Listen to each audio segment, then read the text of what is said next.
Good evening and welcome to this Infertility webinar in partnership with TFP Fertility. The partnership between TFP Fertility and Fertility Network UK is a collaboration to increase awareness of male infertility and provide better support for men undergoing fertility treatments. The initiative aims to break the silence surrounding male infertility, challenge myths, stigma and taboos, and improve support services, including counselling and online resources for men on their fertility journey. The partnership seeks to address the emotional and mental health impact of infertility on men, which is often overlooked.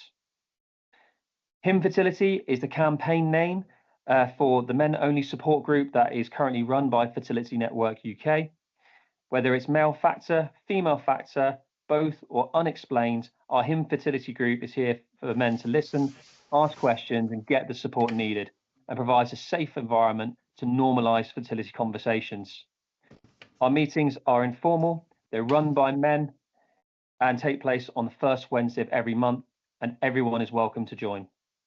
Our group meetings often have guest speakers, but are never recorded for people's privacy, so I'm absolutely delighted to be hosting this webinar on male infertility with Dr. Ishola Agbaje, consultant gynaecologist and subspecialist in reproductive medicine and surgery, male and female infertility, and reproductive endocrinology. Welcome, Ishola. I'm so grateful for you giving up your time, and I'm sure that our members are going to really appreciate your valuable insights. The floor is yours. Thank you, John, and thanks to him Fertility and Fertility Network for inviting me to talk to your group. I'm delighted to do so. So the sort of brief that I've been given is just to give an overview of male infertility and perhaps try and cover some of the causes, investigations and treatment, and sort of take you through what the pathway might look like if you are suffering some issues and you attend a clinic. So it's quite a big topic to cover, and none of this is kind of exhaustive, but hopefully over the next 15-20 minutes or so we'll give you a bit of a sort of deeper insight into some of these issues. So just by way of background, infertility, as this group probably knows, is common, and male infertility is really quite common. So the background statistics are about 1 in 6 couples experience some difficulty conceiving. Traditionally, we would have said a third of those were male factor, a third female factor, and a third unexplained, or a combination of both. So by that rule, up to 2/3 of couples may have a male factor component, and this is certainly something that we're seeing more and more. Various studies, this one on the right sort of shows how sperm counts worldwide are actually declining, and sperm counts are only one measure of male fertility, and there's lots of different theories and causes for this. Partly lifestyle factors, partly perhaps underlying conditions and diseases, and perhaps our environment and things that we're exposed to, both as fetuses in utero and perhaps children, adolescents and adults. So in terms of male infertility, there's many different causes, and one couldn't give you a precise list of all causes, but quite importantly, and I think this is quite a challenge for patients who come to the clinic, quite often we won't necessarily identify the underlying reason, and that can be really quite frustrating for patients. The second thing that's really important is one of the first things that you might undergo at first test is a semen analysis or a sperm test, and quite often that might be abnormal, or you might see your results compared to the normal values, and 1 or 2 of them are abnormal. And it's really important to realise that an abnormal sperm test doesn't equal infertility. The best kind of test of fertility is trying, really, so it's important not to panic if you get an abnormal result. And if we look at the causes of male infertility, we can sort of divide them up into things that are potentially reversible, things that are irreversible, and perhaps some causes that may have a wider impact on your health, and that's important not to forget about, or indeed an impact on the health of any children in the future. So when you attend a fertility clinic, really we take you stepwise through a history, examination, investigations, and then we're able to outline treatment options. So First of all, if we just kind of break down the causes of male infertility, they can kind of be quite neatly divided anatomically to causes that are before the testicle, what we call pre-testicular causes, and these tend to be hormonal issues. They can be testicular causes, so the testicle itself is a problem with the testicle, and that can be something that you're born with, a congenital problem, or it can be an acquired problem, so something that's developed with time. There can be a post-testicular problem, so after the testicle, and these are generally things like sexual dysfunction or perhaps an anatomical problem. And then there's extra-testicular, so these are generally other causes, things like your general health, lifestyle, obesity, perhaps things that you're taking. We'll come on to this, things like anabolic steroids, which might be quite common, underlying disease, and things like a varicocele. So when you first attend the clinic, arguably, and I think this is actually the most important part, is actually just sitting down and talking to you. And history, like most things in medicine, is key. And when you take a history, obviously it's your the male medical history, but it's important if you're attending as a couple that we consider the female history as well, because we don't do anything in isolation. And our treatment options are going to largely dependent on the context of both of you. So the sort of questions that we might ask might go right back to the beginning and talk about puberty. Did you go through puberty at a normal time? Were there any concerns about puberty? Did you have any treatment to induce puberty?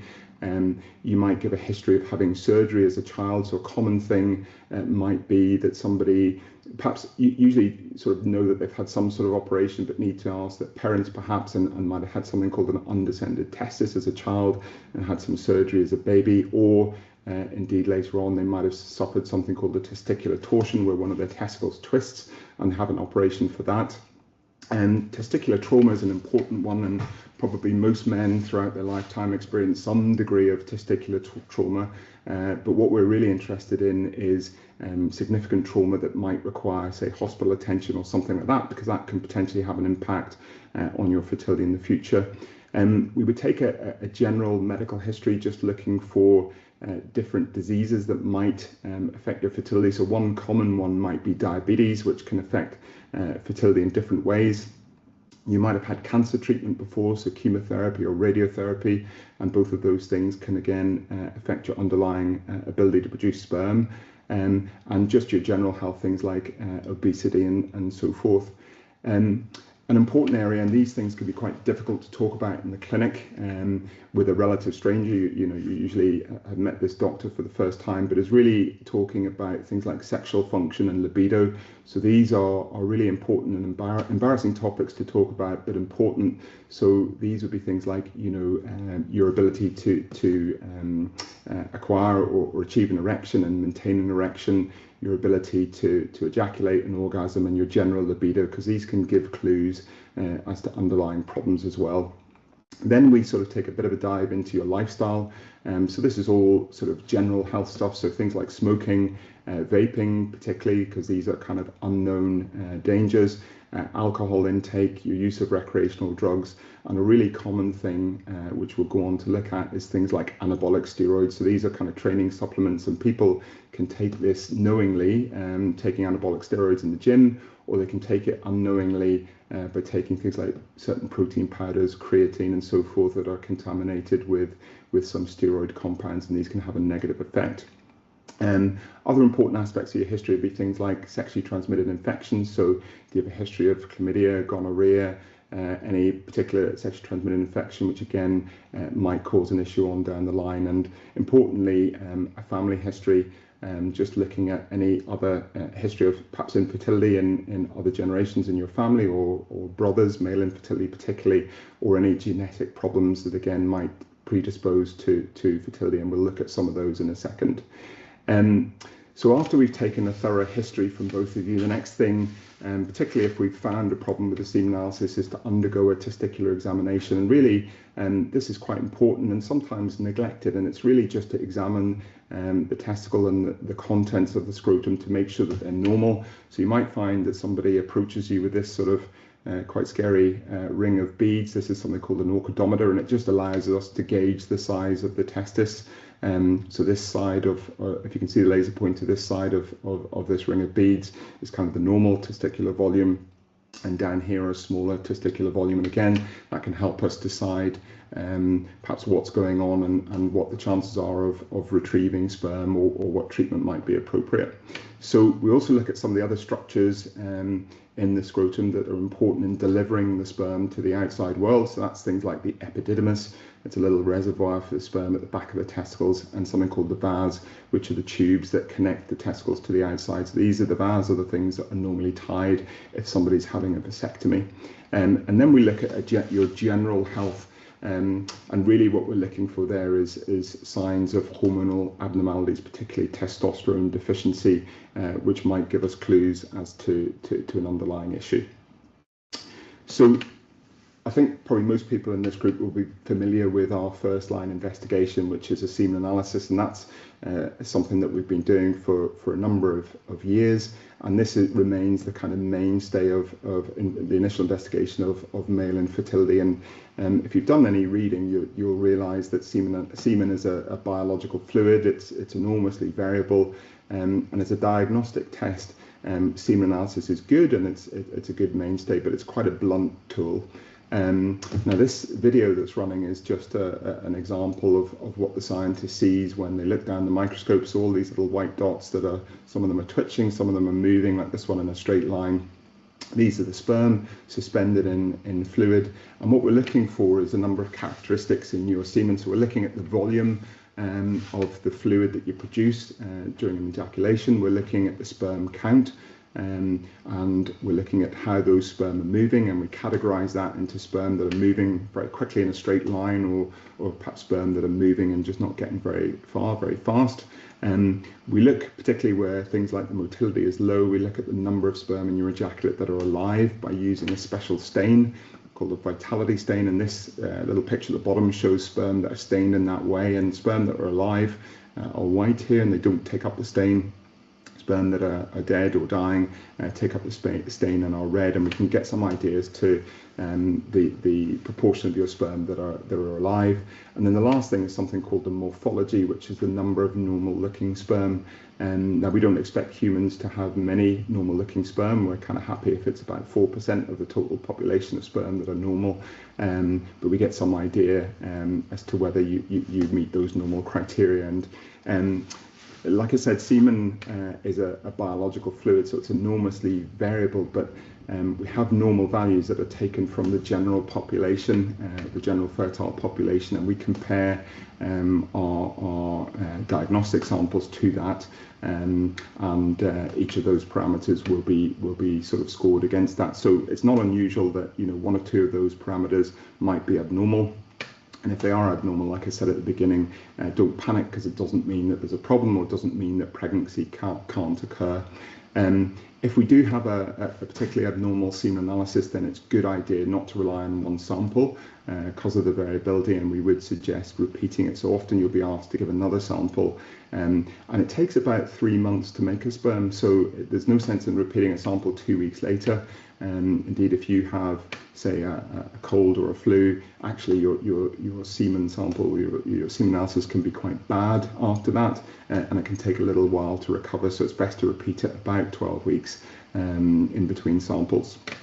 And when we look at the samples, we find different abnormalities. So they're kind of descriptive abnormalities. So we might see a reduction in the volume, we might see a low count, we might see a low motility, we might see a low morphology, or we might see all of these things together. And occasionally we might see a sample where we don't find sperm in the sample at all. So if you have an abnormal semen analysis, or you have two abnormal semen analysis, what do we do next? Well, the aim of the clinic, or the doctor in your clinic then, is to try and find out why that is the case. So depending on the abnormalities that they see, they might suggest some different tests that I've kind of listed here. So the first one, particularly if there's no sperm or a low sperm count, is some hormone blood tests. And these are hormones that are normally produced by your brain to stimulate the testicle to produce both sperm and the male hormone, testosterone. So by measuring this, we can tell something about where the problem lies, and potentially whether it's correctable. We also do some basic genetic testing.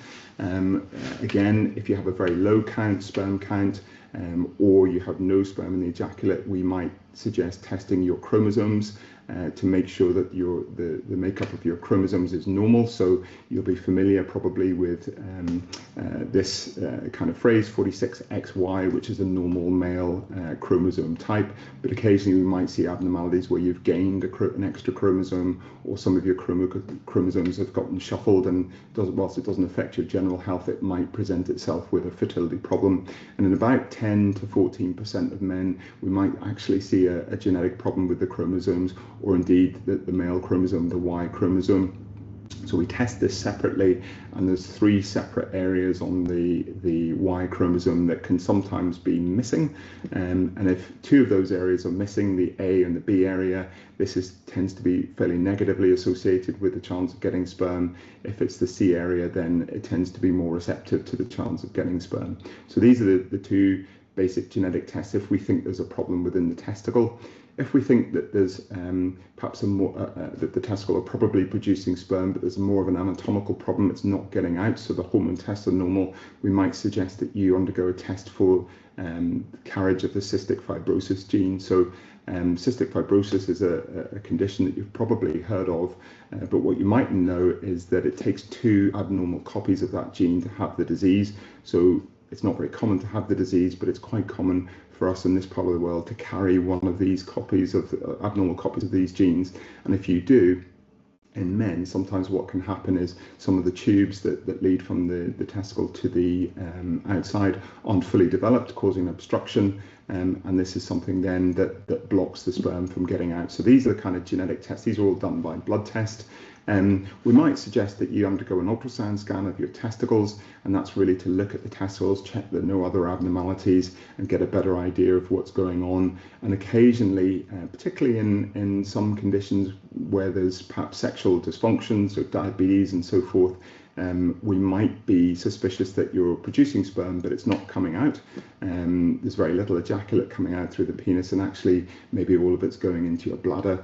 So we do this thing called a retrograde preparation, and we try and see whether we can find sperm in the urine that we could potentially use for treatment. So quite complicated, and it covers quite a few different causes, these tests, but the principle of these tests is to identify if we have a potentially correctable cause, identify if the sperm quality is poor, are we able to improve it by giving you some form of treatment?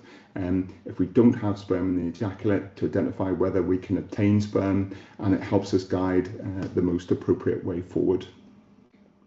So one of the really difficult results to have, and probably scariest results to have, is you have a semen analysis or 2 semen analysis that show that there's no sperm in the ejaculate. So that's quite difficult to deal with, because often we need to do some other tests to try and find out whether or not sperm is actually being produced. But that's the headline of the slide, is no sperm in the ejaculate doesn't necessarily mean that no sperm are being produced. And often, or in many cases, we are able to get sperm. So there's kind of 3 reasons why sperm mightn't be produced. The first is that there's a problem in the brain, and the right sort of signals that are normally sent from part of the brain down to the testicles to produce sperm aren't working normally, and you can be born or acquire this problem. And there's a little gland at the base of the brain called the pituitary gland.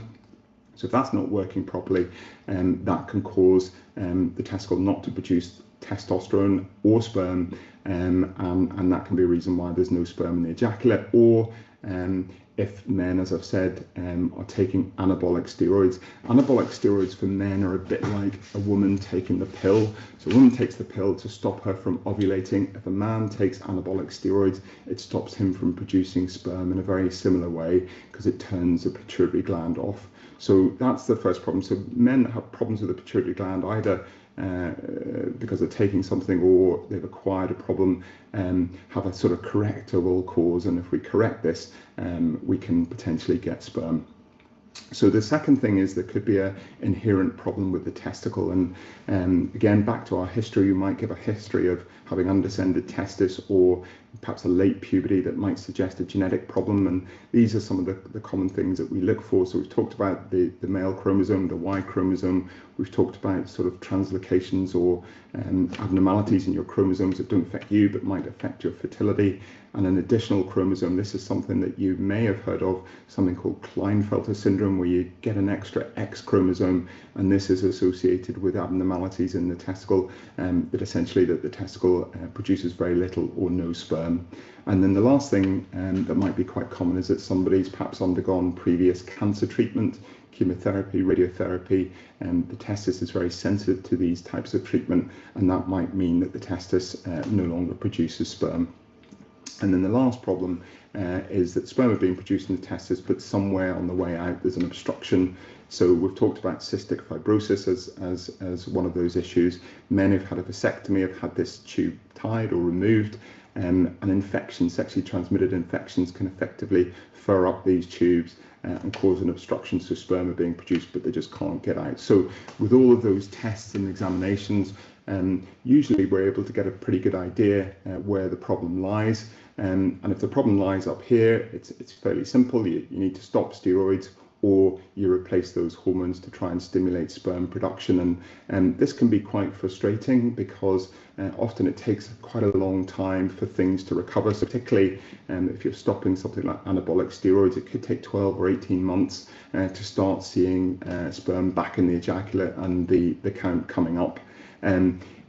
More difficult to sort out is if the fundamental problem lies within the testicle or there's an obstruction, and in these cases really what we need to undergo or consider is some form of surgical sperm retrieval to see if we can get sperm that can be used in treatment. So again, if we take a closer look at the testicle and the anatomy, this is the testicle, this is the epididymis, which is the little reservoir at the back of the testicle, and this is the vas, the tube that leads to the outside. So if our tests indicate that sperm are being produced but they're just not getting out, that's a really quite a straightforward problem to solve, or certainly to get sperm. That's an obstructive problem. So generally what we can do is do a very minor surgical procedure, either putting a needle inside the epididymis. This is called a PISA, so just through the skin, just like taking blood, just a very fine needle in the epididymis, and we can get sperm that way in some cases. Or we put a fine needle within the testicle, or take a little bit of tissue from the testicle, and we can retrieve sperm that can then be used in treatment. So that's probably commonest approach in a fertility clinic if you're diagnosed with an obstructive problem in terms of sperm production. Probably less common, but certainly valid in some cases, is surgical correction of the obstruction. So in the case of vasectomy, some people will undergo a reversal of vasectomy. Sometimes if you can identify where the blockage is, you can end up joining, say, this tube to this tube somewhere else to allow the sperm to come out. But that would be kind of less commonly undertaken, and you would need the expertise of a urologist to undertake that. A more difficult problem is if there's a fundamental problem with the testicle, so what we call a production problem rather than an obstructive problem. Again, it centers around doing some form of biopsy, and I've kind of listed them there in kind of rank order of invasiveness. So we can do, in some cases, a fairly simple biopsy where we take a kind of quite a thick needle that goes into the testicle to take some tissue and hope that we can get some sperm. If it's truly a production problem, this is probably a less useful type of biopsy in this circumstance. We can do a more invasive biopsy where we make a small cut in the testicle and take a larger piece of tissue. So that can be done and might be useful in some cases, but this method at the bottom is probably the gold standard in cases of a production type problem, something called a micro-TZ. So this is quite an invasive operation where the testicle is opened, a bit like a book, and under an operating microscope, a urologist will spend probably about 2 or 3 hours looking through the testicle and just looking for little areas across the testicle that may produce sperm, and taking lots of guided or directed biopsies in the hope that we can get sperm that's useful in treatment. But this is kind of just an overview of the range of surgical procedures that might be offered depending on your circumstances. So moving on then, treatment options. I think I said at the beginning, the history is important, and the history of both in a relationship is important. So when we're looking at treatment, it's really important to consider the female partner and her underlying fertility and her underlying medical problems, because that's really going to guide treatment. But this is a list of kind of our treatment options, if you like. So the first one we've kind of already talked about, and that's correcting any underlying causes, stopping steroids, training supplements, lifestyle modification, losing weight, stopping smoking, vaping, eating a broad, healthy diet. We have some options to treat sexual dysfunction. So we have medication like Viagra and various forms of that. And we've talked about replacing hormones that are deficient in the brain to try and stimulate testicles. So this would probably represent, I would say, the smaller proportion of patients in terms of treatment, other than the general lifestyle. We have simple treatments and advanced treatments. So simple treatment might be something called intrauterine insemination. So that's where we take sperm, we prepare it to get the kind of best quality sperm out of the sample, and we simply put it inside the womb at a time point around ovulation, or in a stimulated cycle where we're stimulating ovulation. And I would say that this is probably, for the minority of patients, might be a reasonable treatment in cases of sexual dysfunction, where there's erectile or ejaculatory difficulties with intercourse, and we can take that sample and put it in the right place at the right time. It could be used for, say, mild semen abnormalities, but in general, if there's any significant abnormalities, this is not a useful treatment and wouldn't give you an advantage above and beyond a spontaneous pregnancy. But largely, probably it's used where we're using or needing to use donor sperm, which we will talk about.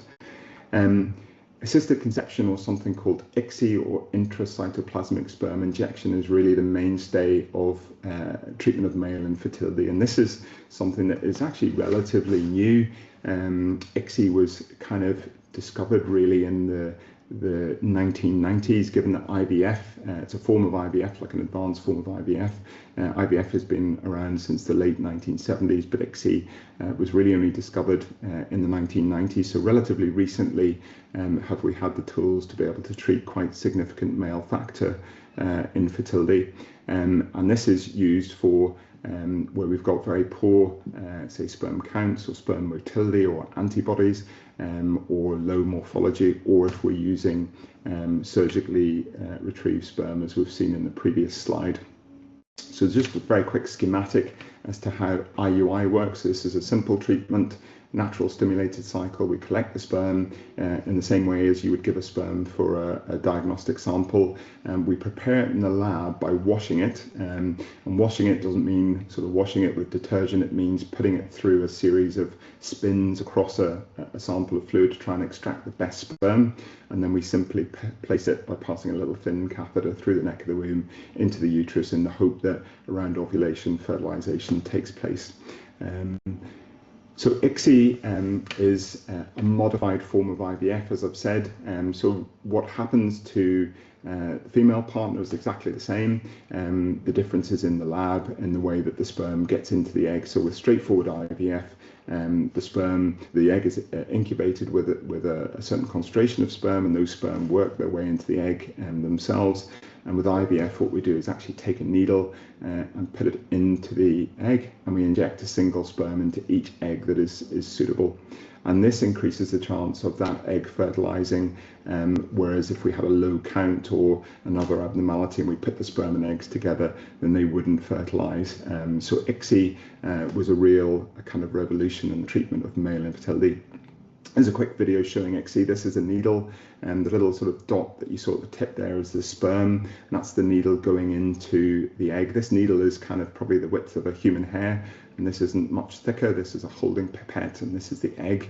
And what they're doing is they're just sort of sucking back and just breaking the sort of outer layer of the egg, and then injecting the sperm back into the egg in the hope that that fertilizes. So that video makes it look very easy, but this is a sort of highly skilled technique that's done by our embryologist in the lab. And they'll take the eggs from any IVF cycle, and they may inject sort of 10, 15 eggs that are suitable and have to be injected in a certain way so as not to damage the egg. So unfortunately, not all cases can we get sperm in the ways that I've described. All that sperm sometimes may be of such poor quality going through cycles where treatment really isn't going well or not working, that we have to look at other options. And the other option really underpinning the treatment of male infertility is the use of donor sperm. And donor sperm, as I've said, can be used in IUI treatment or IVF or ICSI treatment. I guess donor sperm could be a talk in itself, but just by way of an overview, donors can be known to you. So sometimes we might have relatives, somebody's brother approaching a clinic deciding that they want to donate on behalf of a brother, and if they're suitable, they can be worked up as a donor. Or more often than not, we have what we call altruistic anonymous donors. So these are people who are out there that just want to help another couple or an individual and wish to donate their sperm for altruistic reasons. And in the UK, there's quite specific laws around donation, and certainly it can't be done for financial gain or anything. It has to be done for altruistic purposes. So donors will approach and clinics in the UK may use banks from the UK or often international banks from Europe or from America, and there's a sort of complicated recruitment process for donors where they undergo medical history, physical examination, semen analysis, consultation, counselling to ensure that they're suitable to donate, and then the donations are made over a period of time where there's repetitive screening and things, and then quarantine, and then release of the donor samples to be allowed to be used by clinics.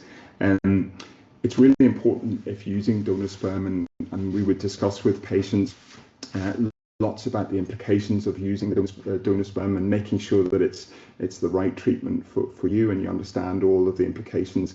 And we would often offer and certainly encourage referral to one of our specialist fertility counsellors, really to discuss the wider implications of using donor sperm for you, for your child in the future, for your wider family, perhaps just discuss any issues around legal parenthood if they're relevant, talk about what information a child can find out, what information a donor can find out, and a little about the law in the UK around how many families an individual donor can have. So we would go through it in detail to make sure that this is the right treatment for you, and if it is the right treatment, treatment using donor sperm can be certainly very successful used in the ways that I've described. Just one quick slide on a few controversies, and I know, John, we might cover some of these in some of the questions. So these are things, in terms of fertility, there's lots of things online. I think the internet is full of lots of good things and lots of perhaps erroneous information or not the full picture. So things like sperm DNA damage testing is a common question that we'd have in the clinic, and what's the value of that?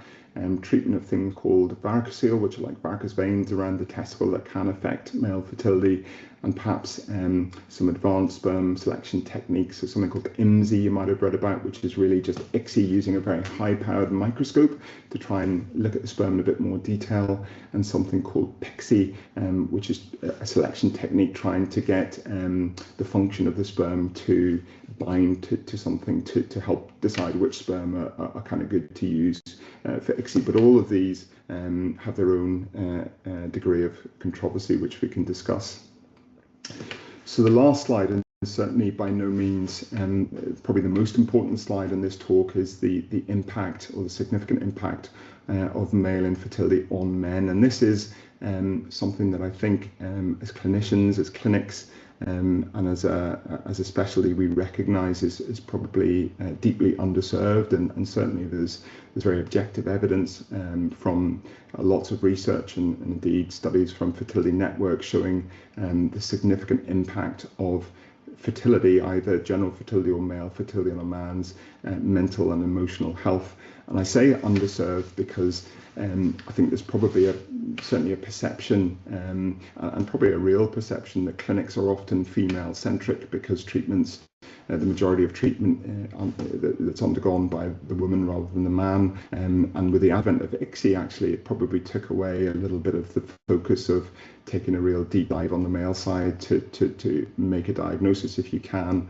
and find any correctable factors. But from these studies, we know that male infertility specifically is associated with a high proportion of men suffering clinical depression, anxiety. There are really common and deep feelings, and we see this all the time in clinics, of guilt, of shame, of low self-esteem. I think because fertility or male fertility is so kind of tied to masculinity, often men with fertility problems feel very emasculated or weak, or feeling a failure. Men, I think it's fair to say, are less good at sharing those feelings, either with clinicians like myself, with their friends, their peers, their partner. So often they can feel quite isolated and nobody really to talk to, and they can, in general, people that suffer from fertility problems can also isolate themselves socially because they avoid situations where perhaps they're having children and children involved, so they can be increasingly isolated. Stress can have a major impact on sexual function. People can have issues with erectile function, performance anxiety, intimacy issues with their partner. It can lead to relationship difficulties. The list really goes on. And I guess as well, one massive issue for patients is financial worries centred around the cost of treatment.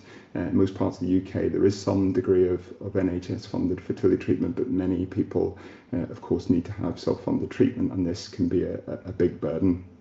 There are also physical risks and consequences to male infertility that we mustn't forget about. And we know that men who have sort of male factor infertility, undescended testes, this is part of a kind of wider syndrome where they may be at increased risk of things like testicular cancer in the future. So it's really important to keep a check of that in the future, long after the fertility journey is over. Male fertility is linked to general health, as you've seen, so underlying diabetes, cardiovascular disease, testosterone deficiency, which can affect mood, function, libido.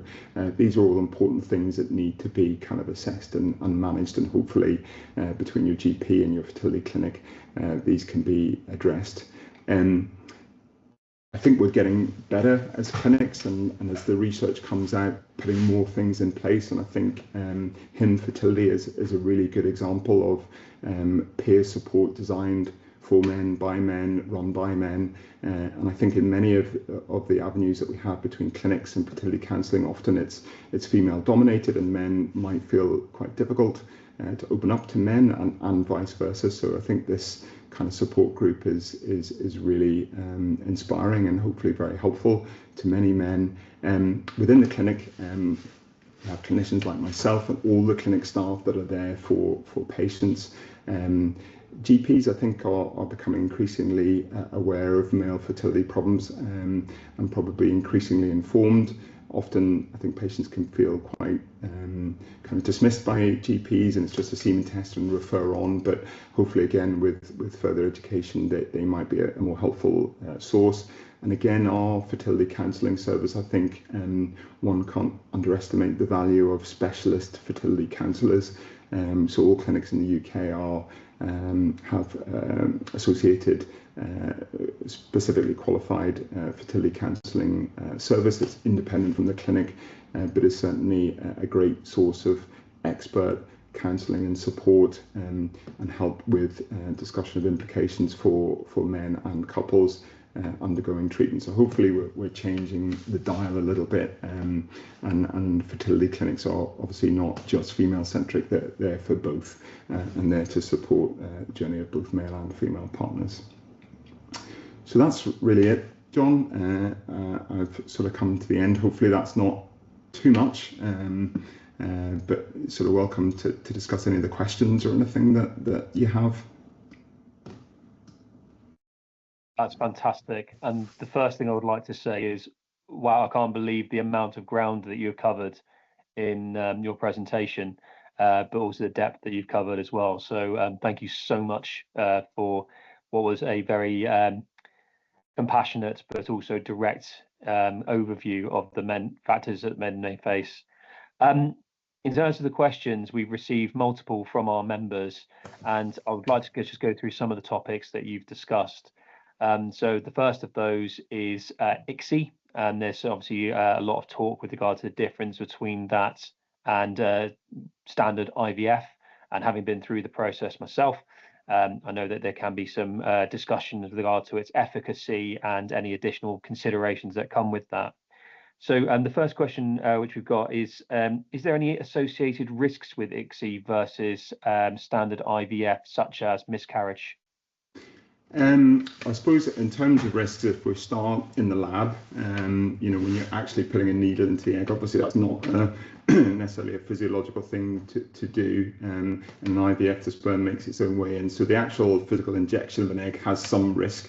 As you know, it's a pretty standard procedure now. So there will be an attrition rate of eggs, but that's quite low, and practitioners are highly skilled in this and monitor their own kind of performance and things across time. So that's quite a minimal risk. In terms of miscarriage, it's probably a difficult one to quantify. We know that sort of male fertility problems, and that's obviously the majority of patients with ICSI, really, truly, or with a significant male factor. We know that, say, with certain abnormalities with sperm, miscarriage rates might be higher. But if you looked at the population overall having ICSI or IVF, probably miscarriage rates are quite similar, and the bigger impact would be, I'd say, female age. That confers the biggest risk in terms of miscarriage the older the female partner gets. If we looked at abnormalities of children born from IVF or ICSI as another kind of surrogate marker of risk, we know that both IVF and ICSI treatment confers a slight increased risk. I would say as time has gone on, you can imagine there's been lots of studies since the late 1970s looking at sort of childhood illness, congenital abnormalities and so forth, and looking through childhood registers. So I think probably as time goes on, it's become more and more reassuring rather than less reassuring.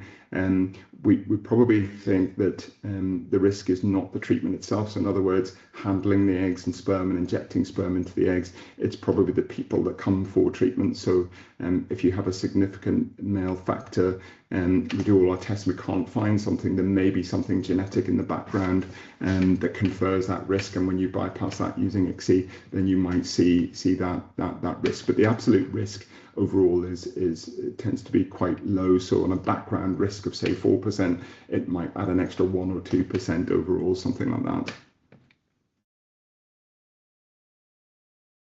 So having considered the risks that could be associated, and there's a lot of reassurance in what you've just said there, is there any increased chance of conceiving by using ICSI as opposed to IVF? Yeah, I think if it's used in the right population of people, so if you have a male factor and you meet the criteria for ICSI, then if you did IVF, the success rates would be poor. So ergo, using ICSI, yes, it kind of normalizes it. So they should be equal in the correct population. Probably ICSI is perhaps more widely used across clinics for less definite reasons, I would say sometimes. And in those cases, we know that ICSI brings no advantage. So if you are doing ICSI instead of IVF in a patient that you could do IVF, there's no advantage in doing ICSI. If that answers your question. No, absolutely. I think one thing that sometimes patients, particularly males, can get confused with when they receive their semen analysis results is when they get recommended a treatment that they weren't expecting. One of our members has put a question here asking why they've been offered IVF and not ICSI when their morphology was at 2%. So is there any reasons why a clinician would recommend IVF as opposed to ICSI when there is a male factor condition? Yeah, so each clinic will have their own cut-offs based on, say, WHO criteria, looking at normal semen analysis parameters, plus their own performance indicators, key performance indicators. So 2% often is a cut-off for IVF and ICSI, certainly in our clinic. So 2% below, you have ICSI, above 2% IVF. provided all other parameters are normal, but it's kind of biology, so things don't kind of work in neat boxes like that. So you may have a situation, say, where somebody has a morphology of 2%, but actually they have a very high count or something, and when you multiply that out, 2% of a very high number versus 3% of a smaller number, one's more significant than the other. So I guess it's the best answer is it's a kind of biological fluid, and where you can do IVF, we might err to do that because there's natural selection, and probably nature's better at picking a sperm than we are. But we have a sort of defined cutoff for ICSI, and every clinic might be slightly different. That's fantastic. You mentioned a few controversies with regard to some additional treatments that are out there.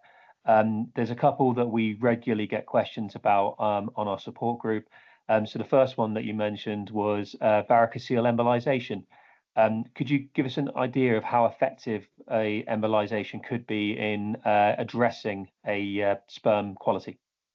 Yeah, so that's probably something that has had more interest more recently, and I think sort of a fair summary of the evidence thus far is that there's more interest in either embolizing or microsurgical techniques to deal with what we call clinical varicocele. So if you look hard enough in anybody, you might find a varicocele, particularly on ultrasound or something, but a clinical varicocele means either it's got symptoms or it's very obvious on examination. So there is evidence that if somebody has abnormal semen parameters, perhaps embolizing or fixing a varicocele surgically might improve those parameters and might improve the chances of a spontaneous pregnancy. So in that population of patients, it might improve their chance of getting pregnant themselves. There's less evidence of repair of varicocele within the context of IVF treatment, whether that improves the outcome, and that's really debate and probably at this point in time not necessarily recommended. Obviously everyone's individual and you have that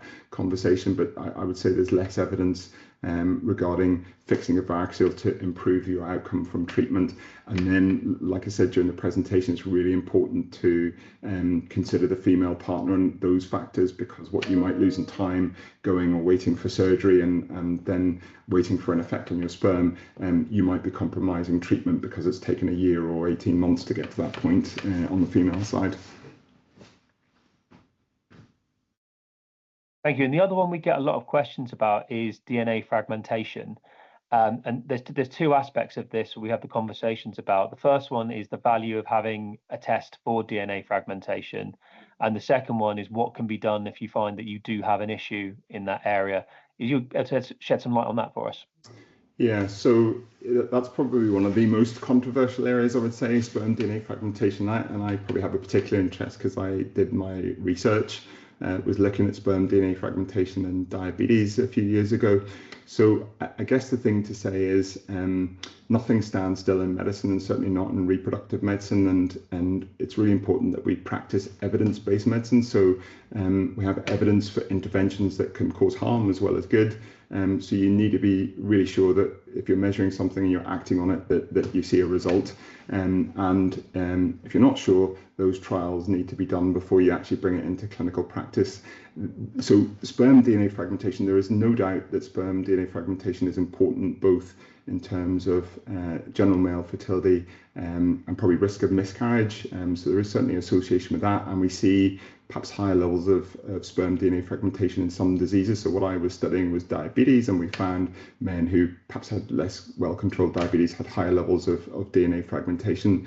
The difficulty with it is there are a number of ways of measuring it, and there's a number of different tests. So when you look at all the published studies, often they're all using different tests. So we don't really know which the right test is to use, and we don't know what are the clinically relevant thresholds. And then there's some concern about the interventions. So some of the interventions that have been suggested might be giving antioxidants or high levels of antioxidants to reduce damage. And there's certainly some logic in doing that, but there's also some risks. So we don't have the evidence necessarily that equals better success rates, for example, in IVF. There are some other suggestions that actually what we should do is undergo surgical procedures to retrieve sperm from the testicle, because we know that the sperm from the testicle is less likely to be have DNA damage than ejaculated sperm.